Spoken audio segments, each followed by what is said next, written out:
है कि जो व्यक्ति हिंदू राष्ट्र की मांग करते हैं, जो व्यक्ति इस देश के अंदर जहां पर संविधान लागू है और संविधान को मानने वाले ऐसा एक व्यक्ति जाके हिंदू राष्ट्र मांग करने वाले उस बाबा से जाके मिलते हैं, और उसके बाद सवाल तो उठेगा ना। सवाल इसीलिए खड़े हो रहा है क्योंकि वो व्यक्ति जो खुद को बुद्धिस्ट बताते थे, जो खुद को जो है संविधान को मानने वाले जो व्यक्ति है, वो व्यक्ति जाके ऐसा जो खुले आसमान के नीचे बार बार चिल्ला रहे कि हिंदू राष्ट्र बनाएंगे, देश को हिंदू राष्ट्र बनाएंगे।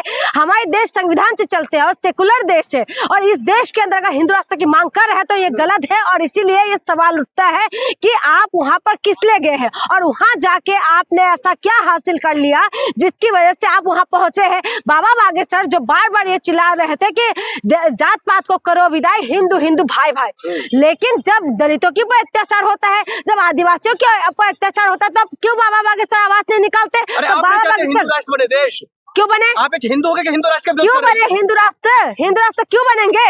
किस वजह से बनेगा हिंदू राष्ट्र? आप बताइए ना, एक रीजन दीजिए कि हिंदू राष्ट्र बनने के बाद महिलाओं के साथ बलात्कार होना बंद हो जाएगा, कि हिंदू राष्ट्र बनने के बाद कि हमें रोजगार मिलने वाले हैं, हिंदू राष्ट्र मिलने के बाद क्या हम लोगों को जो है पेट्रोल एकदम सस्ते में मिलने वाले, हिंदू राष्ट्र होने के बाद क्या हम लोग जो है बिल्कुल अलग तरीके से जीने लग जाएंगे? आप बताइए ना। बाद देश फिर से सोने की चिड़िया बन जाएगी। चिड़िया बनेगी तो बनाइए ना, धीरेन्द्र शास्त्री को बोले कि हिंदू राष्ट्र बना दे। देश संविधान से चलेगा।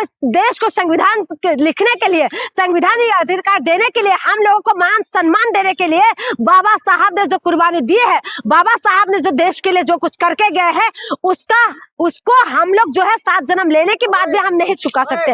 लेकिन सवाल ये है कि लगातार जो है ये चीजें हो रहा है तो ये गलत है, और सीजे साहब को ऐसा नहीं करना चाहिए था। जो सीजे साहब वहां गए हैं तो ये गलत मैसेज है, जनता के लिए भी गलत मैसेज है, और खुद भी उन्होंने गलत काम किया। मुझे तो ऐसा लग रहा है कि जूता जब पड़ा ना, उसके बाद उनको लगा होगा कि नहीं, अब तो हमें अंदर की जो हिंदुत्व वो जग गया है। लेकिन बाबा बागेश्वर जी जो है वो लगातार कभी राष्ट्रपति भवन में जाकर के डिनर में वो शामिल होते हैं, उनका जो है पॉलिटिकल कहीं ना कहीं ज्यादा लगाव दिख रहा है, तो इसमें कहीं ना कहीं गलत कुछ होना नहीं चाहिए। कौन?